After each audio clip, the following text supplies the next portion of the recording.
La priorité est la seule, c'est l'union. À gauche, après la dissolution, l'heure est à la remobilisation. Le Parti socialiste lance un appel à l'union. Mais quand on regarde le résultat cumulé, on s'aperçoit qu'aujourd'hui, le camp de la gauche et de l'écologie au sens large, c'est la deuxième force politique du pays. Et donc nous disons que c'est cette alternative-là que nous devons proposer, que nous avons le devoir de proposer unie pour les prochaines élections législatives.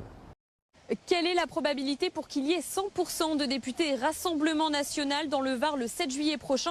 Eh bien, elle est assez élevée. On l'a vu lors des élections européennes. Le Rassemblement National a recueilli 43,23% des voix varoises. Et même lors des précédentes élections législatives, avec 7 députés sur 8 au Rassemblement National. Alors, cette décision du président de la République est une chance, selon Frédéric Boccaletti, ex-député. C'est évidemment d'emmener à l'Assemblée nationale un maximum de députés pour qu'on puisse avoir une majorité absolue et que Jordan Bardella puisse être Premier ministre. De son côté, le Parti socialiste compte sur une stratégie commune avec les autres partis de gauche. Quand on regarde aujourd'hui le cumul des voix de la gauche et de l'écologie, c'est la deuxième force politique dans le Var. Le problème, c'est que cette force politique est éclatée. La priorité est la seule, c'est l'union.